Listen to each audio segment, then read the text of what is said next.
Hello अस्सलाम वालेकुम, this is Sajjad Ali और आप देख रहे हैं मेरा YouTube channel. Welcome to all of you.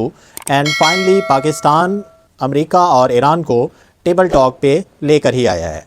ये एक प्राउड मोमेंट है एवरी सिटीज़न ऑफ पाकिस्तान के लिए कि उन्होंने एक पॉजिटिव रोल अदा किया है। और दुनिया की सबसे बड़ी हेडलाइंस में आजकल ये देखा जा रहा है कि जहाँ पाकिस्तान एक पीस लीडर के तौर पर अपना मुकाम नुमाया कर रहा है, जो कि डेफिनेटली एक हर पाकिस्तानी के लिए प्राउड मोमेंट है।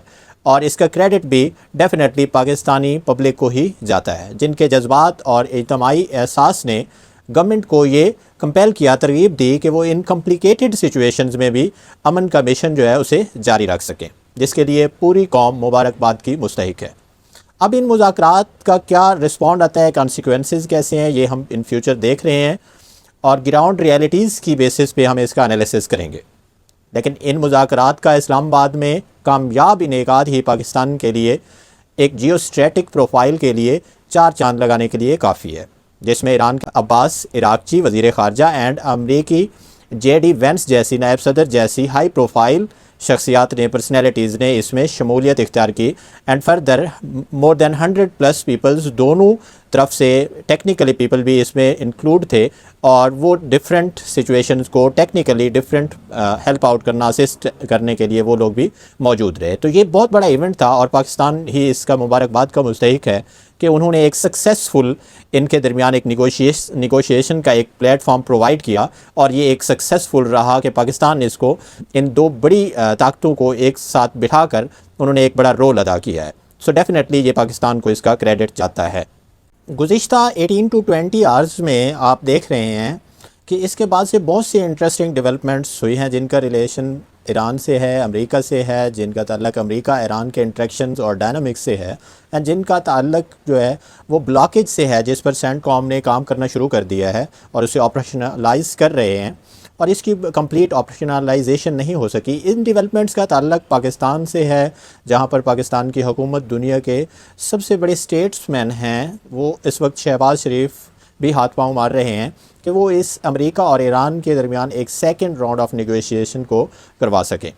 इन डेवलपमेंट्स का ताल्लुक अमेरिका के सदर डोनाल्ड ट्रंप से भी है, जो कि डिफरेंट स्ट्रेटजीज़ पे उनको ऑब्ज़र्व किया जा रहा है और उनकी अपनी पब्लिक की तरफ से भी इनको देखा जा रहा है। तो ये ओवरऑल सिचुएशंस हम देखेंगे और कैथोलिक चर्च से भी उनका एक वो हो रहा है, जो रिलीजियस एक कन्फ्लिक्ट पैदा हो चुका है, इनको भी हम डिस्कस करेंगे।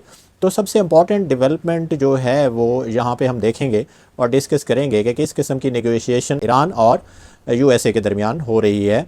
तो ये हम डिस्कस करने जा रहे हैं कि अनलेस अगर कोई बड़ी मिस्टेक ना हो जाए, बड़ा डिज़ास्टर ना हो जाए, तो इन नेगोशिएशंस की बेसिस पे हम कुछ एनालिसिस करेंगे और देखेंगे कि सिचुएशंस किस तरफ लीड की जा रही है।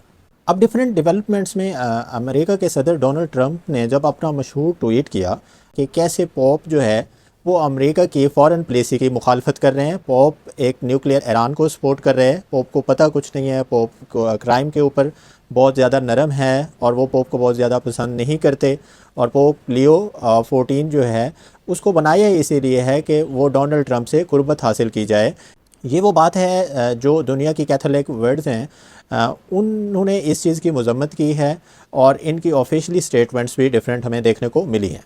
लेकिन अगर देखा जाए ये पर्सनल एक ट्वीट करना आफ्टर 1 आवर के बाद एक डोनाल्ड ट्रंप की तरफ से एक इमेज इशू की गई, जिसमें खुदा ना खास्ता उन्होंने इस चीज़ को अपने आप को जीसस क्राइस्ट हज़रत ईसा अलैहिस्सलाम की तशबीह में उन्होंने अपने आप को कंपैरिजन करते हुए उस इमेज में पेश किया। एक इमेज है जिसमें डोनाल्ड ट्रंप ने एक चोगा पहना हुआ है जो सुर्ख रंग का है और नीले रंग का है, डिफरेंट कलर्स हैं और जो कैथोलिक चर्च के कलर्स हैं उनके चेहरे में ख़ास किस्म का नूर और हाथों से शुआएँ निकलने की वो दिखाई गई है। जिसमें एक हॉस्पिटल में एक शख्स जो बीमार है, बेड पे पड़ा है, उसे डोनाल्ड ट्रंप उसके सर के ऊपर हाथ रख के उसे शिफा देने के लिए, सेहत देने के लिए, उसे हील करने के लिए, जिस तरह से कि हज़रत ईसा अलैहिस्सलाम किया करते थे as per the Christian literature and sense of belief. अब ये एक इंटरेस्टिंग चीज़ थी। अब यहाँ पे अगर आपको देखा जाए तो मेरे ख्याल से एक रिलीजियसली पॉइंट ऑफ व्यू से देखा जाए तो डेफिनेटली यहाँ पे फिर उसकी एक एबनॉर्मलिटी शो होती है कि ट्रंप किस किस्म की एबनॉर्मल सिचुएशन से गुजर रहे हैं और किस किस्म के हथकंडे और हरकतें वो किए जा रहे हैं। तो इसका रिएक्शन भी बड़ा आया। डेफिनेटली अमेरिका की डिफरेंट नॉर्थ से साउथ से पॉलिटिकल सेक्शन से मीडिया की तरफ से चर्चेज़ की तरफ से भी हुआ, और वो यूरोप की तरफ से भी आ रहा है, पुर्तगाल से भी हो रहा है, स्पेन से भी हो रहा है, इटली से भी हो रहा है।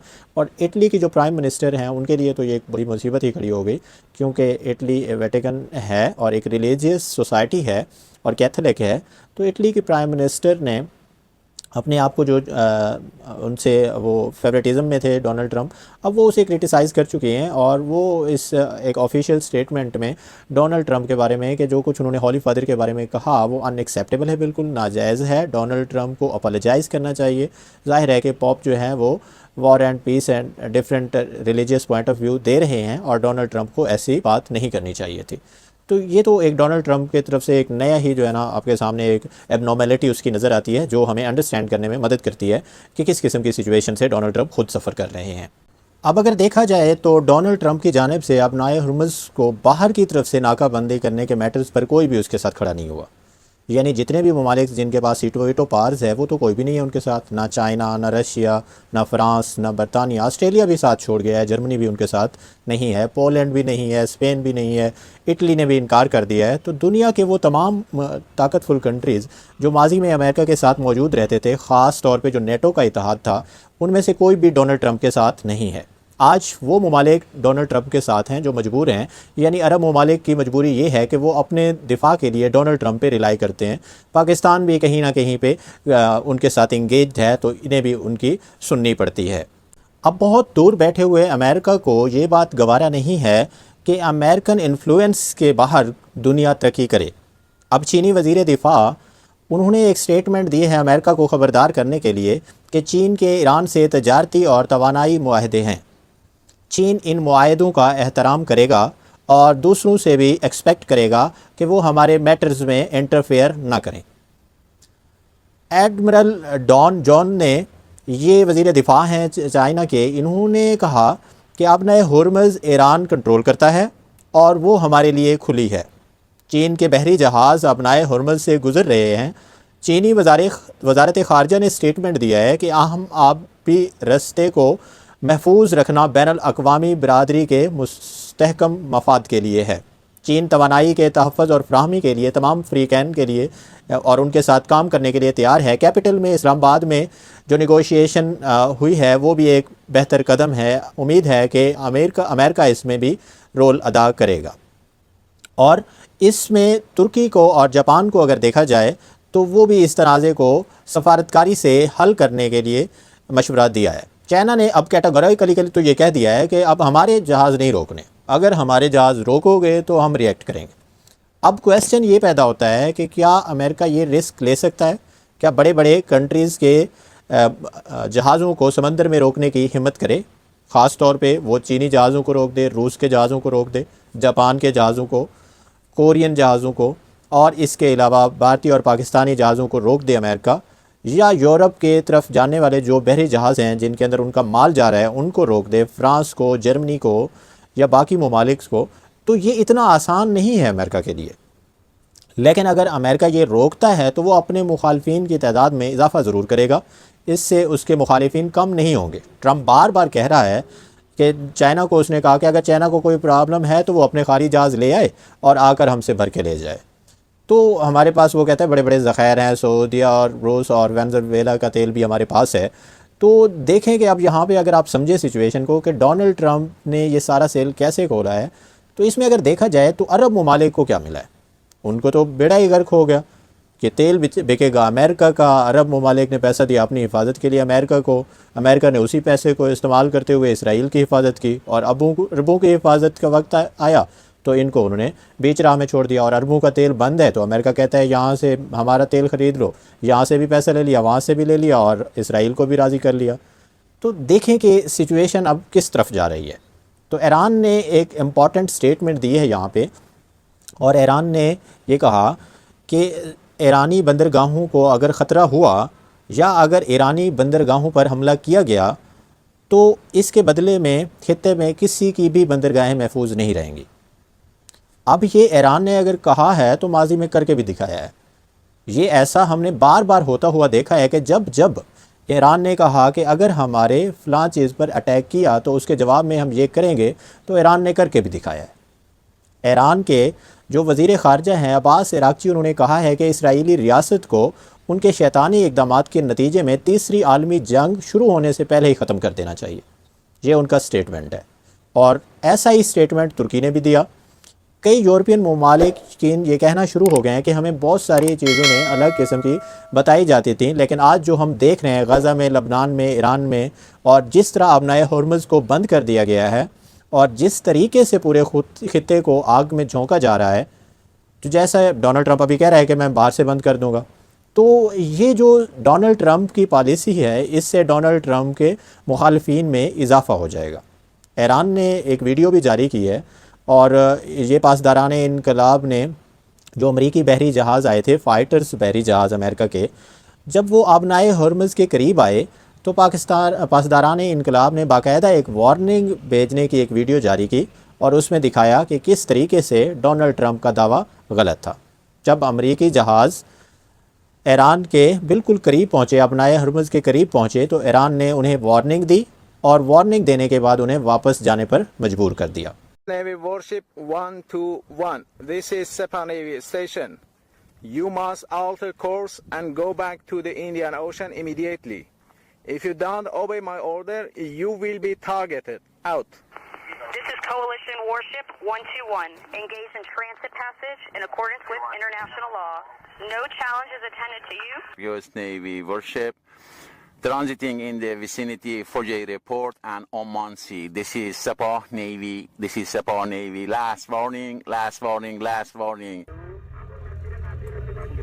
ईरान ने काफ़ी अच्छा एक बंदोबस्त किया है और जितने भी आलमी तज्जिया कर रहे हैं उनका ये तज्जिया है कि ताकत के बलबूते पर आप अबनाए हुर्मुज़ को कभी भी कंट्रोल नहीं कर पाएंगे, क्योंकि ईरान की और लबनान की वो सरहद है और लबनान भी उनके साथ है, वो सरहद पूरी उनके साथ है। या तो वहाँ पे कब्ज़ा करके आप एक नया मुल्क बना दें, तो ऐसा आप कर नहीं सकते। बहरहाल अगर इन सिचुएशंस को देखा जाए तो अब सेकंड राउंड ऑफ नेगोशिएशन जो है ना, वो पॉसिबल हो सकता है कि सेकंड राउंड में अगर देखा जाए तो ये होता है या नहीं होता, बट ये डिफरेंट रिपोर्ट्स के मुताबिक पाकिस्तान में या जेनेवा में सेकंड राउंड इस किस्म का हो सकता है। अब इसमें जो सबसे इम्पॉर्टेंट चीज़ है वो ये है कि ईरान और USA जो है वाइस प्रेसिडेंट JD वैंस ने, अमेरिका के वाइस प्रेसिडेंट ने मंडे के दिन शाम को फॉक्स न्यूज़ के एक प्रोग्राम में, जहां उन्होंने इस्लामाबाद टॉक्स को एक्सप्लेन किया, उन्होंने कहा कि हमारी जो 21 आवर्स की डिप्लोमेसी थी, इसको अगर देखा जाए तो उसमें बहुत सारी पॉजिटिव चीज़ें हुई, हमें एक दूसरे को समझने का मौका मिला, हमारी प्रोग्रेस भी हुई और अब हमने एक प्रपोज़ल जो है वो हमने ईरान के सामने रखा है। अब उनकी तफसीलात उन्होंने नहीं दी। अब JD वैंस बार बार ये कह रहे हैं कि मसला जो है हमारा वो ज़्यादातर न्यूक्लियर वेपन की प्रॉब्लम है। हमें ईरान ये गारंटी दे कि वो एक न्यूक्लियर वेपन नहीं बनाएगा और न्यूक्लियर वेपन के बनाने की तरफ जितने भी रास्ते, रूट्स और मैकेनिज़म्स हैं उनके ऊपर ईरान काम नहीं करेगा। उनसे जब ये क्वेश्चन पूछा गया कि अगला राउंड आप कब समझते हैं कि कब होगा, तो JD वैंस का ये कहना था कि टोटली तौर पे ये ईरान के ऊपर डिपेंड करता है। ईरान के सामने हमारा प्रपोज़ल है जिसकी तफसीलात उन्होंने नहीं दी है, लेकिन ईरान को इस स्टेज पर फ्लेक्सिबिलिटी दिखानी चाहिए। अब इसके साथ एक और इंटरेस्टिंग डेवलपमेंट हुई जो रिपोर्टेड है और ब्लैक एंड वाइट में है कि मंडे के दिन में ईरान ने अमेरिका के उस प्रपोज़ल का रिस्पॉन्ड भी दिया है जो कि एक सिंगल पॉइंट के फॉर्म में एक रिस्पॉन्ड आया है। अगर उसको हम देखें तो उस रिस्पॉन्ड में हमें डिफरेंट चीज़ें देखने को मिलती हैं। अब इनकी बेसिस पे हम ये एज्यूम कर सकते हैं कि जो प्रपोज़ल JD वैंस की तरफ से इस्लामाबाद में ईरानी डेलीगेशन के सामने जो रखा गया प्रपोज़ल, उसकी जो क्रक्स है उसको अगर देखा जाए तो वो ये है कि ईरान सर्टिफाई करे कि 20 ईयर्स के लिए ईरान न्यूक्लियर इनरिचमेंट का काम नहीं करेगा और ज़ाहिर है उसकी एक इंटेंस जो है ना स्क्रूटनी भी होगी, सुपरविजन भी होगी। अब मंडे के दिन ईरान ने ऑफिशियली तौर पे अकॉर्डिंग टू अमेरिकन मीडिया और अल जज़ीरा और TRT के अकॉर्डिंग अमेरिका को ये मैसेज भेजा है कि ईरान 5 साल के लिए कोई इनरिचमेंट नहीं करेगा। ये ईरान ने अमेरिका को ऑफ़र की है। ये एक ऐसी ऑफ़र है जिससे एक पॉजिटिव जेस्चर नज़र आता है और अमेरिका के सदर डोनाल्ड ट्रंप ने इसको वक्ती तौर पे रिजेक्ट किया है। बट ये एक पॉजिटिव डायमेंशन है कि ईरान अगर कह रहा है कि मैं 5 साल के लिए इसकी इनरिचमेंट नहीं करूँगा, और अमेरिका की तरफ से जो प्रपोज़ल रखा गया उसमें 20 ईयर्स की सर्टिफिकेशन मांगी गई है।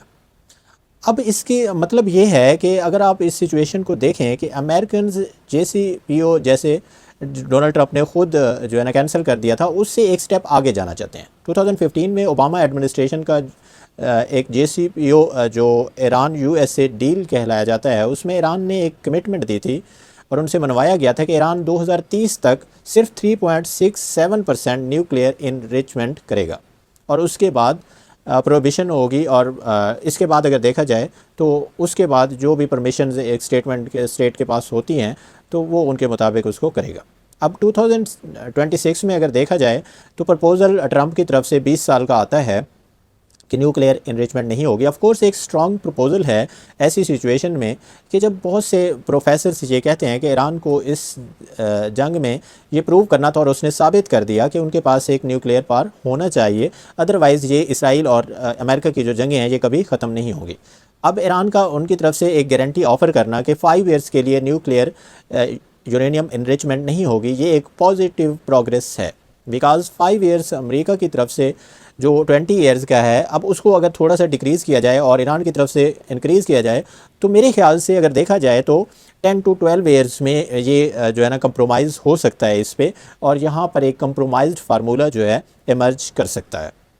और इसकी एविडेंस हमारे पास है कि जॉइंट कम्प्रीहेंसिव जो एक प्लान है उसके मुताबिक मस्कत, ओमान और जेनेवा की जो टॉक्स थी फेब में, उसमें ईरान ने यूरेनियम इनरिचमेंट और न्यूक्लियर पे बहुत ज़्यादा फ्लेक्सिबिलिटी दिखाने की कोशिश की थी और उन्होंने ऑफ़र्स किया था कि बाद में उनका ये कहना था कि उनके ऑफ़र्स इतनी सब्सटेंशियल थी कि जिनको इसराइल की तरफ से और अमेरिका की जो टीम थी उनकी तरफ से ना तजर्बाकारी की वजह से वो उस ग्रैस्प नहीं कर पाए उसे, जिससे ब्रिटेन के NSA हैं उनकी तरफ से अगर देखा जाए तो वो नेशनल सिक्योरिटी एडवाइज़र्स ये कहते हैं कि इतनी इनकॉम्पिटेंट अमेरिकन टीम थी, इनएक्सपीरियंस थी कि वो टेक्निकल नहीं थी, उन्हें समझ ही नहीं आया कि ईरानी उन्हें क्या ऑफ़र कर रहे हैं। अब हमारा एक एनालिसिस देखा जाए तो वो भी यही है कि अगर अमेरिका के जो JD वैंस साहब यहाँ पे तशरीफ़ लाए तो उनको भी देखा जाए तो वो एक कार्टून सी एक सिचुएशन थी कि उनके इख्तियार में कोई था नहीं, तो इसीलिए सिचुएशन जो है ना इस तरफ गई है और वो विदाउट एनी सिचुएशन और नेगोशिएशन को अंडरस्टैंड करते हुए यहाँ से भाग दौड़े। तो ये सिचुएशन जो है ना लॉजिकली अगर देखा जाए तो ईरान किन चीज़ों पे कंप्रोमाइज़ नहीं कर सकता, वो सैंक्शंस पे कंप्रोमाइज़ नहीं कर सकता। उन्हें प्राइमरी और सेकेंडरी सैंक्शंस से जान छुड़ानी है, जिससे ईरान की इकोनॉमी जो है ना पोटेंशियली सबसे बड़ी एक इकोनॉमी है, उस अगर उसको देखा जाए तो वो प्रॉस्पर कर सकती है। तुर्की के बाद अगर देखा जाए तो इसे ग्रो करने का मौका नहीं मिल रहा, और ये सैंक्शंस ही हैं जिसकी वजह से ईरान मगरिब के साथ, दुनिया के साथ, अमेरिका के साथ एक प्रॉपर बेहतर नॉर्मल रिलेशन डेवलप नहीं कर पा रहा। दूसरी तरफ मिसाइल प्रोग्राम को अगर देखा जाए तो अबाउट 15-20 ईयर से डिस्कस हो रहा है। अब इस जंग में अगर देखा जाए और 2025 की जंग में अगर देखा जाए तो इससे ये साबित होता है कि ईरान के पास अगर कोई लेवरेज था तो वो उसके ड्रोन्स थे और उसका मिसाइल प्रोग्राम्स था। तो अभी ये एक्सपेक्ट करना कि ईरान अपने मिसाइल प्रोग्राम्स पे, उनकी रीच के ऊपर कोई कंप्रोमाइज़ करेगा, तो ये मेरे ख्याल से एक डिफ़िकल्ट अंडरस्टैंड करना। हाँ, अगर ईरान से ये गारंटी मांगी जाए कि वो कोई ऐसे मिसाइल्स नहीं बनाएगा जो अमेरिका और इसराइल को हिट नहीं कर पाए, तो बहरहाल ये सिचुएशंस जो है ना ऑफ़र मेरे ख्याल से ईरान की तरफ से हो भी सकती है और अमेरिका इसको मान भी सकता है। इसी चीज़ को अमेरिकन प्रॉक्सीज़ कहते हैं, और इसी सिचुएशन के मुताबिक अगर देखा जाए तो वहाँ पर भी कुछ ना कुछ फ्लेक्सिबिलिटी दिखानी पड़ेगी, अदरवाइज़ सिचुएशन जो है ना उनके भी कंट्रोल में नहीं रही है। अब ये एक बहुत बड़ा इशू जो हमारे सामने है वो स्टेट ऑफ होर्मुज़ है और उसका टोल बहुत है। यहाँ पे अगर देखा जाए तो यहाँ पे ईरान और ईरान के पास अगर एक कंस्ट्रक्टिव, इम्प्रेसिव, परसुएसिव एक अथॉरिटी है वहाँ पे, और वो इसीलिए है कि वहाँ पे अगर देखा जाए तो लॉ ऑफ सी जब ये बना है तो यूनाइटेड नेशंस का ये जो लॉ है इसकी बेस पे अगर देखा जाए तो उसी वक्त इस कानून को भी स्टेट ऑफ होर्मुज़ जिसमें एक इंटरनेशनल वाटर में बनाया गया था, ईरान ने कभी इसको एक्सेप्ट ही नहीं किया था, और इस कानून को अमेरिका ने भी एक्सेप्ट नहीं किया था। अब यहाँ पे देखें कि रेटिफाई नहीं किया उन्होंने इसको अमेरिका के अपने भी, क्योंकि इसमें बहुत सारे जो है ना वो थी डिमांड्स थी जिसकी बेसिस पे उन्होंने भी एक्सेप्ट नहीं किया। अब ईरान ने और ओमान ने जो इस पे डायलॉग शुरू किया है इसे ना मानने का और आपस की सॉवरेंटी रखने का, ये डायलॉग जो है ये 1960 से चल रहा है। अब इसके में मज़ीद जो है ना रेवोल्यूशन जो 1980 में आ चुका था तो इसमें मज़ीद काम हुआ। अब जो नैरोएस्ट पॉइंट है स्ट्रेट ऑफ हॉर्मुज़ का वो 21 माइल्स की उसकी विड्थ है, और अगर उसको देखा जाए तो ये ईरान और ओमान की अपनी टेरिटोरियल एक एरिया है जिसमें ये एग्जिस्ट करती है, जिसमें ईरान ओमान के लिए इंपॉर्टेंट है और ओमान ईरान के लिए इंपॉर्टेंट है। इस पॉइंट को मद्देनज़र रखना बहुत ज़रूरी है। अब जब न्यूक्लियर पर कोई ना कोई डील हो सकती है तो इसमें डोनाल्ड ट्रंप की जो सियासी ज़रूरतें और मजबूरियां हैं अगर उनको सामने रखें तो डोनाल्ड ट्रंप ये चाहेंगे कि इस खित्ते की जो पूरी तबाहकुन जंग है जिसे वार ऑफ चाइस का नाम दिया जा रहा है, तो ये किसी भी जो रैशनल डिसीजन कह सकते हैं किसी भी उसका अमेरिकन प्रेसिडेंट का, और इस सिचुएशन को अगर देखा जाए तो ये एक एनालिसिस आपके सामने एक देखने को मिलता है कि किसी भी अमेरिकन प्रेसिडेंट ने कोई भी रैशनल अगर डिसीजन लिया है तो वो इराक़ की जंग थी। अब ये जो ईरान के ख़िलाफ़ जंग है ये भी अमेरिका की सबसे हिस्टोरिकल एक रैशनल वार है, और आगे क्योंकि मिड टर्म का इलेक्शन भी है तो मई में चीन के प्रेसिडेंट से इनकी एक मुलाकात भी है ट्रंप की, तो उन्हें एक ऐसी विक्ट्री चाहिए जिसे वो कम से कम एक वाटर बेस उस सिचुएशन को अपना एक वो बेस बना सकें और लोगों को बेवकूफ़ बना सकें। तो यहाँ पे वो अगर क्लेम कर सकें कि मैंने इस नतीजे में ईरान का जो रेजीम है मैंने उसे डिस्ट्रॉय कर दिया, मैंने उनकी क़यादत को मार दिया, मैंने उनकी क़यादत को ख़त्म कर दिया, उनकी मिलिट्री को ख़त्म कर दिया है, तो ये जो है ना उसके पास एक वो समझ रहा है कि पॉजिटिव शायद उसके पास पॉइंट्स होंगे जो इन फ्यूचर उसे हेल्प आउट करेंगे। बट ये सारी चीज़ें जितनी वो करते जा रहे हैं ये उसे एक नेगेटिविटी की तरफ, एक कुएँ की तरफ धकेलने में रोल अदा कर रही है। हाँ, एक इम्पॉर्टेंट पॉइंट यहाँ पे है कि जो अपना इनरिच यूरेनियम है उसे अमेरिका के हवाले कर दें। यहाँ पर भी कंप्रोमाइज्ड एक सिचुएशन यहाँ पे नज़र आती है, क्योंकि इन 24 ईयर्स प्रीवियस में अगर देखा जाए तो रशिया की तरफ से ऑफ़र की गई है कि वो ईरान का इनरिच जो यूरेनियम है उसे वो ले सकता है। 440 किलोग्राम के अबाउट करीब है जो वो रशिया ले सकता है, और पहले ही की तरह जहाँ 25,000 पाउंड ईरान ने लिए थे और उसके बाद उसको डिग्रेड करके लोअर लेवल की इनरिचमेंट करके उनको ईरान के रिएक्टर के लिए रिटर्न किया था, तो रशिया एक बार फिर उसको पीसफुल पर्पसेस के लिए उसको ले सकता है और उसे वापस कर सकता है। पहले भी ये मैकेनिज़्म था और अगेन से ये हो सकता है, पॉसिबल है। अब ये डोनाल्ड ट्रंप की अगर पॉलिटिकल कंपल्शंस देखे जाएं तो वो एक अपने वोटिंग से पहले कोई ना कोई ऐसी सिचुएशन क्रिएट करके अपने आप को इन सिचुएशन से निकालने की कोशिश करेंगे और आवाम को, वहाँ की पब्लिक को एक बेवकूफ़ बनाने की कोशिश करेंगे। तो ये उनकी ओवरऑल सिचुएशन है जो आज तक देखी जा रही है।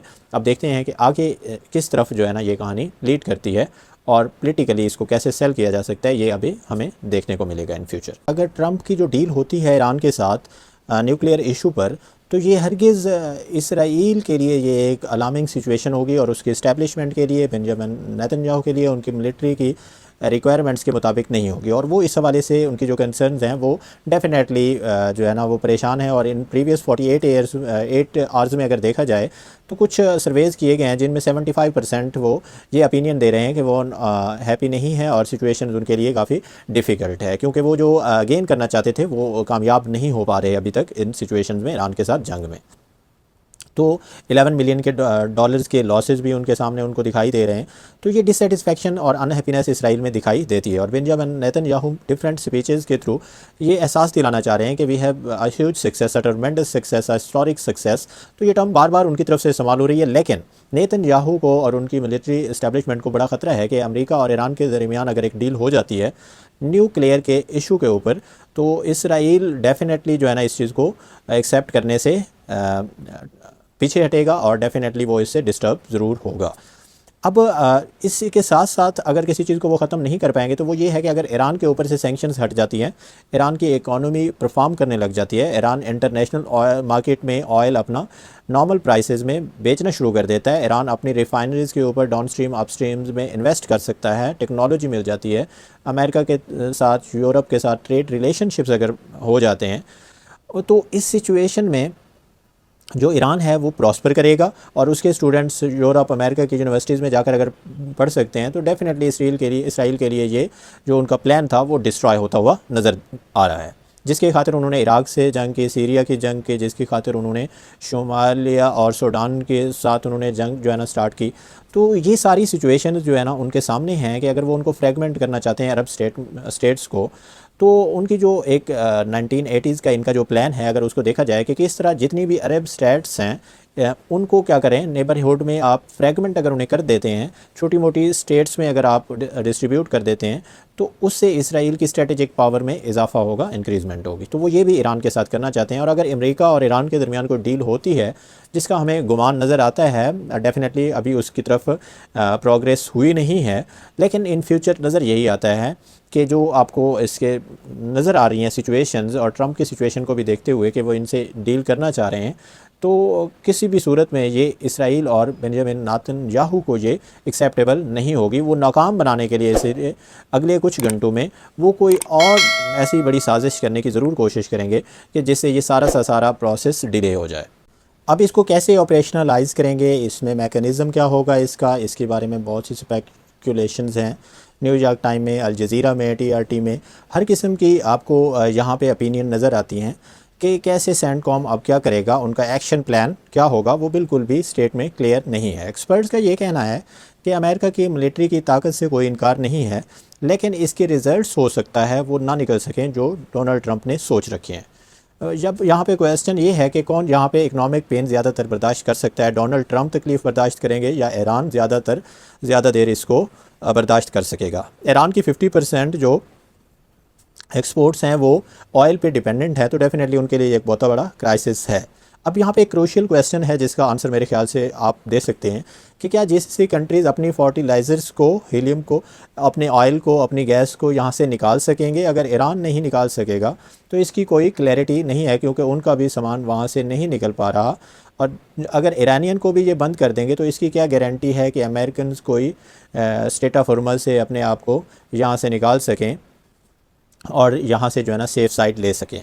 तो यहाँ से डिफरेंट कंट्रीज़ का क्या सामान यहाँ से वो निकल सकेगा, क्योंकि इश्यूज़ जहाँ पे फर्टिलाइज़र्स का इश्यूज़ भी है, गैस का भी है, ऑयल्स का भी है, तो एलुमिनियम का भी इशू यहाँ पे नज़र आता है। तो ये तमाम चीज़ें यहाँ पे अगर नहीं मिल सकेंगी, ईरान भी अगर इस पर ठप हो गया और GCC भी ठप हो गया, तो यहाँ पे इकनॉमिक पेन यूरोप के लिए इतना हो जाएगा कि डोनाल्ड ट्रंप के लिए इसको बहुत देर तक सस्टेन करना मुमकिन नहीं होगा। अब ऑयल प्राइसेस का क्या होगा, अब डेफिनेटली वो भी इंक्रीजेज़ होंगी और डिफरेंट जो है ना क्या कहते हैं सिचुएशंस जो है ना ये डिफ़िकल्ट होती हुई नज़र आ रही हैं। अब ये तो थी कुछ एविडेंसेस बेस आपके सामने डिस्कशंस, इनकी बेसिस पे आप डिफरेंट क्राइटेरियाज़ और एक एनालिटिकल अप्रोच अपनाते हुए आप अंडरस्टैंड कर सकते हैं कि दुनिया में हुआ क्या है और अभी तक क्या चल रहा है, इन फ्यूचर इसके कॉन्सिक्वेंसेस क्या होंगे। तो ये देखते हैं होपफुल पर बेस्ट। और इसी के साथ साथ आई रिक्वेस्ट यू ऑल के इस तरह के इन्फॉर्मेटिव एविडेंसेस बेस्ड वीडियोस देखने के लिए मेरे चैनल को ज़रूर सब्सक्राइब एंड शेयर करें। And this is a token for your appreciation. Best of luck, stay blessed and live a long life. Thank you.